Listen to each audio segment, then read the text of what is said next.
शोभा भारती। पेश है आज का हमारा न्यूज बुलेटिन। आइए नजर डालते हैं आज के हेडलाइंस पर। सुप्रीम कोर्ट ने कहा 26 जनवरी को दिल्ली में एंट्री देने या नहीं देने का काम दिल्ली पुलिस करेगी। ट्रैक्टर मार्च को लेकर 20 जनवरी को होगी फिर सुनवाई। वेब सीरीज तांडव के निर्देशक समेत 5 लोगों के खिलाफ लखनऊ में दर्ज हुई गंभीर धाराओं में एफआईआर, हो सकती है गिरफ्तारी। वेब सीरीज पर हिंदू देवी देवताओं का अपमान करने का लगा आरोप। एमएलसी चुनाव में भाजपा के 10 प्रत्याशियों ने किया नामांकन। कानपुर के महेश शर्मा ने नामांकन कर चुनाव को बनाया रोचक। नगर निगम कार्यकारिणी में भाजपा के अभिषेक चौधरी उर्फ मोंटी बने उपाध्यक्ष। चुनाव में 8 साल के अंतर से दी बसपा पार्षद हिमांशु चौधरी को मात। और एलएलबी कोर्स हटाए जाने के विरोध में छात्रों ने किया एमएमएस कॉलेज के बाहर जमकर हंगामा। सीसीएसयू के वीसी के पुतला जलाने को लेकर किया प्रयास। सोमवार को किसानों द्वारा 26 जनवरी को ट्रैक्टर मार्च निकालने को लेकर सुनवाई करते हुए सुप्रीम कोर्ट ने कहा कि किसानों को दिल्ली में एंट्री देने या न देने का काम दिल्ली पुलिस तय करेगी। दिल्ली में कितने लोगों को एंट्री दी जाएगी या नहीं, यह सब दिल्ली पुलिस तय करेगी। अब ट्रैक्टर मार्च को लेकर 20 जनवरी को सुप्रीम कोर्ट में फिर से सुनवाई की जाएगी। वहीं किसानों ने गणतंत्र दिवस की परेड के बाद ट्रैक्टर मार्च निकाले जाने की अनुमति दिल्ली पुलिस से मांगी है। कृषि कानूनों के खिलाफ आंदोलन कर रहे किसानों द्वारा 26 जनवरी को दिल्ली में ट्रैक्टर मार्च निकालने को लेकर दिल्ली पुलिस की अर्जी पर सोमवार को सुप्रीम कोर्ट ने सुनवाई करते हुए कहा कि किसानों को दिल्ली में एंट्री दी जाए या नहीं, यह पुलिस तय करेगी, क्योंकि यह कानून व्यवस्था से जुड़ा मामला है। कोर्ट ने केंद्र सरकार से कहा है कि इस मामले को डील करने के लिए आपके पास पूरी अथॉरिटी है। हम यह नहीं कह रहे हैं कि आपको क्या करना चाहिए। ट्रैक्टर मार्च को लेकर 20 जनवरी को सुप्रीम कोर्ट फिर से सुनवाई करेगा। इस दौरान दिल्ली पुलिस ने अपना तर्क दिया कि कोई भी रैली या ऐसा विरोध जो गणतंत्र दिवस समारोह में खलल डालने की कोशिश करता है वह देश को शर्मिंदा करने वाला होगा। इससे दुनिया भर में देश की बदनामी होगी, कानून व्यवस्था खराब होने की स्थिति बन सकती है। अलग अलग रिपोर्ट्स का हवाला देकर कहा गया है कि कई किसान गणतंत्र दिवस की परेड में खलल डालने के लिए लाल किले तक पहुंचने की तैयारी कर रहे हैं। वहीं किसान नेताओं का कहना है कि 26 जनवरी को ट्रैक्टर मार्च दिल्ली के आउटर रिंग रोड पर तिरंगे के साथ निकाला जाएगा। सोमवार को इस मामले की सुनवाई के दौरान चीफ जस्टिस ने कड़ी टिप्पणी करते हुए कहा कि रामलीला मैदान में प्रदर्शन की इजाज़त पर पुलिस को फैसला करना है। साथ ही शहर में कितने लोग कैसे आएंगे यह तय करना पुलिस का काम है। चीफ जस्टिस ने कहा कि क्या अब अदालत को यह बताना होगा कि सरकार के पास पुलिस एक्ट के तहत क्या शक्ति है। सॉलिसिटर जनरल की ओर से गणतंत्र दिवस का हवाला देकर निर्देश की अपील की, तो अब इस पर विस्तार से बुधवार को सुनवाई की जाएगी। ब्यूरो रिपोर्ट, युग करवट न्यूज। बॉलीवुड एक्टर सैफ अली खान अभिनीत वेब सीरीज तांडव की मुश्किलें बढ़ सकती हैं। लखनऊ के हजरतगंज कोतवाली में वेब सीरीज तांडव के डायरेक्टर अली अब्बास जफर समेत कई लोगों के खिलाफ गंभीर धाराओं में रिपोर्ट दर्ज की गई है। यह रिपोर्ट थाने में तैनात एक वरिष्ठ उप निरीक्षक की तहरीर पर दर्ज की गई है। वेब सीरीज तांडव पर हिंदू देवी देवताओं के अपमान और जातिगत भावनाओं को भड़काने का आरोप लग रहा है। एक और जहां सोशल मीडिया पर इस फिल्म को तत्काल बैन करने की मांग की जा रही है, तो वहीं उत्तर प्रदेश में अयोध्या, मथुरा और काशी के साथ प्रयागराज में साधु संतों समेत कई अन्य संगठनों ने भी इस फिल्म के खिलाफ मोर्चा खोल दिया है। Bollywood actor Saif Ali Khan starrer web series तांडव के प्रोड्यूसर और डायरेक्टर की मुश्किलें बढ़ सकती है। पूरे देश के साथ उत्तर प्रदेश में भी बड़े स्तर पर तांडव का विरोध शुरू हो गया है। निर्देशक अली अब्बास जफर की नई वेब सीरीज तांडव पर हिंदू देवी देवताओं के अपमान और जातिगत भावनाओं को भड़काने का आरोप लग रहा है। एक और जहां सोशल मीडिया पर इस फिल्म को तत्काल बैन करने की मांग की जा रही है, तो वहीं उत्तर प्रदेश में अयोध्या, मथुरा, काशी के साथ प्रयागराज के साधु संतों समेत कई अन्य संगठनों ने भी इस फिल्म के खिलाफ मोर्चा खोल दिया है। वहीं लखनऊ पुलिस ने हजरतगंज कोतवाली में वेब सीरीज तांडव के डायरेक्टर अली अब्बास जफर और रिलीज करने वालों के खिलाफ गंभीर धाराओं में एफआईआर दर्ज की है। हजरतगंज थाने के वरिष्ठ उप निरीक्षक अमरनाथ यादव की तहरीर पर तांडव वेब सीरीज को रिलीज करने वाली कंपनी अमेजन प्राइम वीडियो की ओरिजिनल कंटेंट हेड अपर्णा पुरोहित, तांडव वेब सीरीज के डायरेक्टर अली अब्बास जफर, प्रोड्यूसर हिमांशु कृष्णा मेहरा और राइटर गौरव सोलंकी के खिलाफ नामजद और एक अन्य अज्ञात समेत 5 लोगों के खिलाफ हजरतगंज थाने में कई गंभीर धाराओं में एफआईआर दर्ज कराई गई है। अपनी तहरीर में वरिष्ठ उपनिरीक्षक ने बताया कि वेब सीरीज तांडव के पहले एपिसोड के 17वें मिनट में एक और जहां हिंदू देवी देवताओं को अमर्यादित तरीके से दिखाकर धार्मिक भावनाओं को भड़काने का आरोप लगाया, तो वहीं 22वें मिनट में जातिगत भावनाओं को भड़काने वाले संवाद पेश किए गए। साथ ही भारत के प्रधानमंत्री जैसे गरिमामय पद को ग्रहण करने वाले व्यक्ति का चरित्र भी अत्यंत अशोभनीय ढंग से पेश किया गया। वहीं लोनी के विधायक नंदकिशोर गुर्जर ने भी तांडव को बैन करने की मांग की है।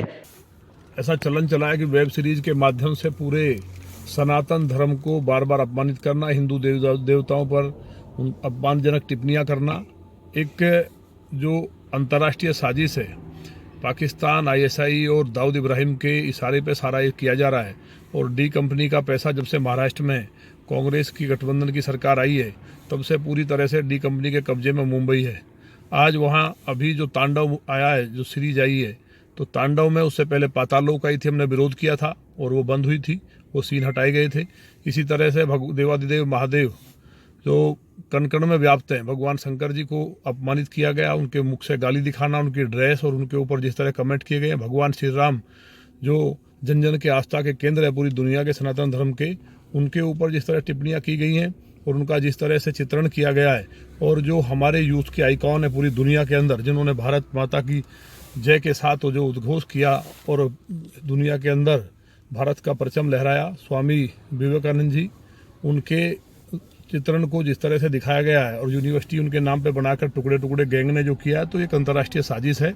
और मेरा यही माने सूचना प्रसारण मंत्री जी से अनुरोध है कि तत्काल, क्योंकि पहले आपने आदेश भी किया था, तत्काल इस पर बैन लगाए और ये जो जिसमें पूरी जो मैंने कहा है कि डी कंपनी से इनका लिंक है, इसकी जाँच की जाए। और ये जो जितने भी जफ़र, जीशान और सैफ अली खान, ये सारे जितने वाहियात और जो भांड कलाकार हैं, इनको रासुका के तहत गिरफ्तार किया जाए, क्योंकि इनकी हिम्मत नहीं है एक भी। ये सनातन धर्म पर टिप्पणी करते हैं, हजरत मोहम्मद साहब पे टिप्पणी करके दिखाएं और कोई मूवी बनाएं। वेब सीरीज के खिलाफ सोशल मीडिया पर बैन तांडव ट्रेंड हो रहा है। वहीं सूचना और प्रसारण मंत्रालय ने अमेजन प्राइम के अधिकारियों को बुलाकर अपना स्पष्टीकरण देने के निर्देश दिए हैं। ब्यूरो रिपोर्ट, युग करवट न्यूज। यूपी के विधान परिषद चुनाव के लिए सोमवार को सभी 10 भाजपा प्रत्याशियों ने नामांकन दाखिल किया। उनके नामांकन दाखिल करने के थोड़ी देर बाद ही कानपुर के महेश चंद्र शर्मा ने भी नामांकन दाखिल किया। इससे 12 सीटों पर होने वाला चुनाव रोचक हो गया है। भाजपा प्रत्याशियों के नामांकन के दौरान मुख्यमंत्री योगी आदित्यनाथ, उप मुख्यमंत्री केशव प्रसाद मौर्य सहित पार्टी के कई पदाधिकारी व कार्यकर्ता मौजूद रहे। वहीं पूर्व आईएएस अरविंद कुमार शर्मा ने भी नामांकन पत्र दाखिल करने से पहले भाजपा के पक्ष में जमकर नारे लगाए। यूपी के विधान परिषद चुनाव के लिए सभी 10 भाजपा प्रत्याशियों ने सोमवार को नामांकन पत्र दाखिल कर दिया। उनके नामांकन दाखिल करने के थोड़ी ही देर बाद कानपुर के महेश चंद्र शर्मा ने भी नामांकन दाखिल किया। इससे 12 सीटों पर होने वाला चुनाव रोचक हो गया। सपा की ओर से अहमद हसन और राजेंद्र चौधरी ने पहले ही नामांकन किया। महेश चंद्र राज्यसभा चुनाव में भी नामांकन दाखिल किया था। हालांकि इनके पास कोई प्रस्तावक नहीं है। भाजपा प्रत्याशियों के नामांकन के दौरान मुख्यमंत्री योगी आदित्यनाथ, उप मुख्यमंत्री केशव प्रसाद मौर्य समेत पार्टी के कई पदाधिकारी व कार्यकर्ता मौजूद रहे। भाजपा प्रत्याशियों में उप मुख्यमंत्री डॉक्टर दिनेश शर्मा, प्रदेश अध्यक्ष स्वतंत्र देव सिंह, अरविंद कुमार शर्मा, लक्ष्मण आचार्य, गोविंद नारायण शुक्ला, कुंवर मानवेंद्र सिंह, सलील बिश्नोई, अश्विनी त्यागी, धर्मवीर प्रजापति और सुरेंद्र चौधरी शामिल है। वहीं पूर्व आईएएस अधिकारी अरविंद कुमार शर्मा ने भाजपा प्रत्याशी बनाए जाने पर प्रदेश अध्यक्ष स्वतंत्र देव सिंह ने कहा कि उन्होंने पार्टी के एक कार्यकर्ता के रूप में नामांकन दाखिल किया है। उनका कहां उपयोग किया जाएगा यह पार्टी बाद में तय करेगी। गौरतलब है कि अरविंद कुमार शर्मा गुजरात कैडर के पूर्व IAS अधिकारी है। शर्मा ने गुजरात में तत्कालीन मुख्यमंत्री नरेंद्र मोदी के सचिव और 2014 से अब तक प्रधानमंत्री नरेंद्र मोदी के कार्यालय में सचिव जैसे अहम पदों पर भूमिका निभाई है। कयास लगाए जा रहे हैं कि प्रदेश सरकार में उनकी बड़ी भूमिका होगी। पूर्व IAS अधिकारी ने बीजेपी के पक्ष में भी जमकर नारे लगाए।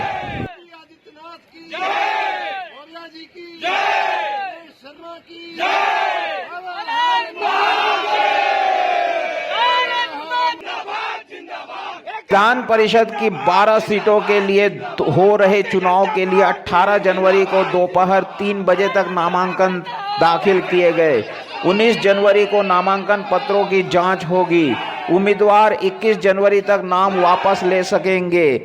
इससे पहले सपा के 2 उम्मीदवार नामांकन पत्र दाखिल कर चुके हैं। चूंकि महेश चंद शर्मा के प्रस्तावक नहीं है, इसलिए 21 जनवरी को ही पता चलेगा कि 12 सीटों पर होने वाले चुनाव में मतदान होगा या सभी निर्विरोध निर्वाचित होंगे।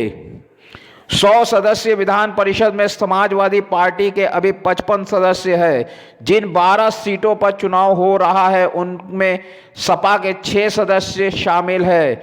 उसे 2 सदस्यों के जीतने का भरोसा है। ऐसे में सपा को 4 सदस्यों का नुकसान हो सकता है। 30 जनवरी के बाद उच्च सदन में समाजवादी पार्टी के 51 सदस्य रह जाएंगे। तब भी परिषद में बहुमत समाजवादी पार्टी का ही रहेगा। ब्यूरो रिपोर्ट, युग करवट न्यूज। गाजियाबाद नगर निगम कार्यकारिणी समिति की सोमवार को हुई बैठक में भाजपा के पार्षद अभिषेक चौधरी उर्फ मोंटी को कार्यकारिणी उपाध्यक्ष चुना गया।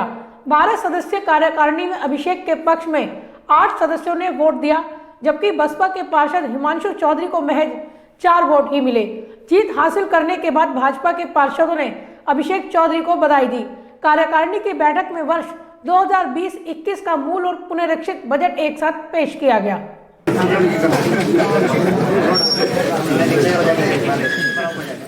गाजियाबाद नगर निगम कार्यकारिणी समिति की बैठक में सोमवार को कार्यकारिणी उपाध्यक्ष का चुनाव किया गया। भाजपा के पार्षद अभिषेक चौधरी उर्फ मोंटी को नगर निगम कार्यकारिणी उपाध्यक्ष चुना गया। 12 सदस्यीय कार्यकारिणी में अभिषेक के पक्ष में 8 सदस्यों ने वोट दिया, जबकि बसपा के पार्षद हिमांशु चौधरी को महज 4 वोट ही मिले। जीत हासिल करने के बाद भाजपा के पार्षदों ने अभिषेक चौधरी को फूल मालाओं से लाद दिया। कार्यकारिणी की बैठक में वर्ष 2020-21 का मूल और पुनरीक्षित बजट एक साथ पेश किया गया। इससे पहले कार्यकारिणी समिति के उपाध्यक्ष प्रत्याशी के लिए नाम तय करने को लेकर रविवार को भाजपा की बैठक हुई, जिसमें अभिषेक चौधरी का नाम तय किया गया। अभिषेक वार्ड 52 कोटगांव के पार्षद है। कोरोना संक्रमण काल में लगे लॉकडाउन की वजह से नगर निगम का बजट बोर्ड की प्रत्याशा में महापौर द्वारा पास किया गया था। इसके बाद अनलॉक की प्रक्रिया शुरू हो गई थी, लेकिन बजट बैठक नहीं बुलाई गई। दिसंबर माह में नगर निगम की बैठक बुलाई गई, लेकिन इस बैठक में कार्यकारिणी समिति के 6 सदस्यों का चुनाव हुआ। इसके अलावा बजट या अन्य विकास प्रस्तावों पर चर्चा नहीं हो पाई। नगर निगम कार्यकारिणी समिति में कुल 12 सदस्य होते हैं। इनमें से 8 सदस्य भाजपा के और 4 विपक्षी दलों के हैं। उपाध्यक्ष पद पर जीतने के लिए महज 7 वोट चाहिए थे, जबकि भाजपा के पास 8 वोट है। ऐसे में पहले से ही भाजपा प्रत्याशी की जीत सुनिश्चित थी। ब्यूरो रिपोर्ट, युग करवट न्यूज। सोमवार को एमएमएच कॉलेज से एलएलबी कोर्स हटाए जाने के विरोध में संयुक्त छात्र संघ संघर्ष समिति और अखिल भारतीय विद्यार्थी परिषद के कार्यकर्ताओं ने प्रदर्शन किया। इस दौरान प्रदर्शनकारियों और पुलिस जवानों के बीच सीसीएस यूनिवर्सिटी के वीसी का पुतला जलाने का प्रयास करने को लेकर नोकझोंक हुई। यहां तक कि छात्रों को कॉलेज परिसर के अंदर प्रदर्शन करने से रोका गया, जिसे लेकर पुलिस और छात्रों के बीच खूब बहस हुई। एमएमएच कॉलेज से एलएलबी कोर्स हटाए जाने को लेकर सोमवार को कॉलेज में संयुक्त छात्र संघ संघर्ष समिति और अखिल भारतीय विद्यार्थी परिषद के कार्यकर्ताओं ने जमकर प्रदर्शन किया। इस दौरान छात्रों ने सीसीएस यूनिवर्सिटी के वीसी का पुतला जलाने का भी प्रयास किया, लेकिन पुलिसकर्मी छात्रों से पुतले छीनकर ले गए, जिसे लेकर छात्रों व पुलिसकर्मियों के बीच कई बार नोकझोंक भी हुई। यहां तक कि पुलिस ने छात्रों के एक गुट को कॉलेज परिसर में प्रवेश करने से रोक दिया, जिसे लेकर पुलिस और छात्रों के बीच जमकर नोकझोंक हुई। यहां तक कि धक्का मुक्की भी हुई, लेकिन पुलिस द्वारा छात्रों को कॉलेज गेट में घुसने नहीं दिया, तो छात्रों ने गेट पर ही प्रदर्शन करना शुरू कर दिया। वहीं अखिल भारतीय विद्यार्थी परिषद के कार्यकर्ताओं ने कॉलेज परिसर के अंदर प्रदर्शन किया और विश्वविद्यालय प्रबंधन के खिलाफ जमकर नारेबाजी की। प्रदर्शन कर रहे छात्र नेताओं ने आरोप लगाया कि सेल्फ फाइनेंस कॉलेजों को लाभ पहुंचाने के लिए चौधरी चरण सिंह विश्वविद्यालय प्रबंधन ने यह कदम उठाया है। इससे गरीब तबके के छात्रों को मोटी फीस प्राइवेट कॉलेजों को देनी होगी। प्रदर्शनकारी छात्रों ने चेतावनी दी है कि अगर विश्वविद्यालय के वीसी ने एलएलबी की प्रवेश प्रक्रिया फिर से शुरू नहीं की तो आंदोलन उग्र किया जाएगा। छात्र सड़कों पर उतरकर प्रदर्शन करेंगे, लेकिन जब तक उनकी मांगें नहीं मानी जाएंगी आंदोलन जारी रहेगा। अखिल भारतीय विद्यार्थी परिषद के छात्रों ने कहा कि इस सत्र के कोर्स के लिए दाखिले हो जाने के बाद विश्वविद्यालय ने बीच में एडमिशन बंद कर दिया। ऐसे में गरीब तबके के छात्रों के सामने समस्या होंगी। महंगे कॉलेजों में पढ़ाई कर पाना हर किसी के लिए संभव नहीं होगा। कार्यकर्ताओं ने कहा कि 1992 से एमएमएच कॉलेज में एलएलबी पाठ्यक्रम चल रहा है, जिसमें हजारों की संख्या में छात्र इस कॉलेज से लॉ कर विभिन्न जगह प्रैक्टिस कर रहे हैं। इस सत्र में भी 260 दाखिले मेरिट के आधार पर कॉलेज में हो चुके हैं, लेकिन अब विश्वविद्यालय ने बीच में ही एडमिशन प्रक्रिया बंद कर दी और छात्रों से निजी कॉलेजों में एडमिशन का दबाव बनाया जा रहा है। इससे उन छात्रों के सामने संकट खड़ा हो गया है जो कम फीस के सहारे अपनी लॉ की पढ़ाई करते थे। ब्यूरो रिपोर्ट, युग करवट न्यूज। छात्रों को परीक्षा से रोके जाने के विरोध में सोमवार को अभिभावकों ने संजय नगर के डीडीपीएस स्कूल पर प्रदर्शन किया। अभिभावकों ने आरोप लगाया है कि शासन का निर्देश है कि फीस जमा न होने पर भी छात्रों को क्लास या परीक्षा से वंचित नहीं किया जाएगा, लेकिन स्कूल अपनी मनमानी करने से बाज नहीं आ रहे हैं। इस दौरान प्रदर्शन कर रही महिलाओं ने स्कूल स्टाफ पर अभद्र व्यवहार का आरोप लगाते हुए पुलिस में शिकायत दी है। सोमवार को संजय नगर के डीडीपीएस स्कूल द्वारा छात्रों को परीक्षा देने से रोकने पर नाराज अभिभावकों ने प्रदर्शन किया। अभिभावकों का आरोप है कि एक और शासन के निर्देश हैं कि किसी भी कीमत पर बच्चों को शिक्षा से वंचित न किया जाए, तो वहीं दूसरी ओर निजी स्कूल अपनी मनमानी पर अड़े हुए हैं। व्यापारी नेता विपिन गोयल ने कहा कि स्कूल फीस जमा न होने पर बच्चों की क्लास बंद कर उन्हें परीक्षा से वंचित कर परेशान करने का काम कर रहे हैं। अत्याचार कर रहे हैं, इसे बंद होना चाहिए। एक मेरा भी साथी है, वो मुझे पिछले 10 दिन से परेशान कर रहा है। वो मेरे रोज ऑफिस पे आ रहा है और मैं जो इनकी मालकिन है, क्या नाम है, मृणाली सिंह, उन्हें मैं पिछले 10 दिन से फ़ोन कर रहा हूँ। 10 दिन से मैं उन्हें लगातार फ़ोन कर रहा हूँ, उन्होंने एक बार भी फ़ोन नहीं उठाया। अगर ये यहीं पर फीस वापस नहीं ली गई और जो बच्चों के जो पेपर है, अगर ये इन्हें क्लास से बाहर निकाला गया, इसमें व्यापार मंडल भी आके सड़क पे प्रदर्शन करेगा, रोड जाम करेगा। प्रदर्शन कर रही महिला अभिभावक ने कहा कि कोरोना काल के चलते अभी तक आर्थिक स्थिति से जूझ रहे हैं। शासन ने निर्देश दिया था कि फीस जमा न होने पर बच्चों को क्लास से नहीं वंचित किया जाएगा, लेकिन अब क्लास बंद होने के साथ ही छात्रों को परीक्षा से भी वंचित किया जा रहा है, जिससे उनके बच्चों का भविष्य अंधकार में हो गया। बच्चों को दांव पे लगा रखा है। ये कह रहे हैं हमें कोई मतलब नहीं है, हमें पहले फीस चाहिए, तब हम एग्जाम में बैठने देंगे बच्चों को। तो ये देश बच्चों का भविष्य मानता है। इन लोगों की वजह से देश के बच्चों का भविष्य दांव पे लगा रखा है इन लोगों ने। परीक्षा देने स्कूल पहुंचे बच्चों को भी स्कूल प्रबंधन ने गेट से बाहर निकाल दिया। छात्रों ने बताया कि जब उन्होंने क्लास के लिए लॉगिन किया तो वह ब्लॉक मिला, स्कूल आए तो उन्हें घुसने तक नहीं दिया गया।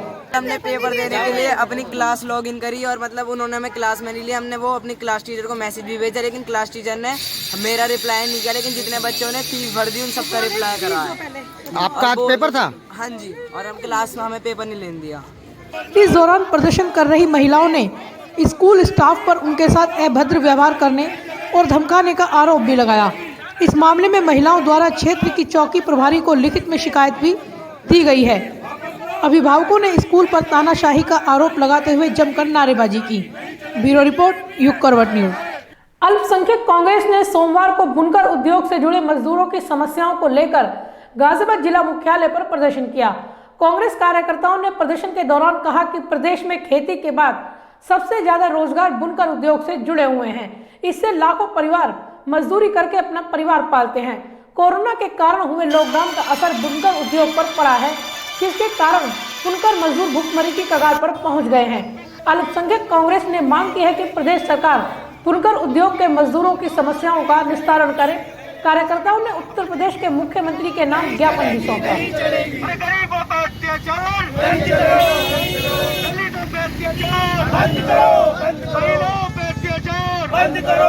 तो आज के लिए फिलहाल बस इतना ही। गाजियाबाद और आसपास की खबरों के लिए देखते रहिए युग करवट न्यूज और विस्तार से खबरों को जानने के लिए पढ़िए युग करवट न्यूज़पेपर।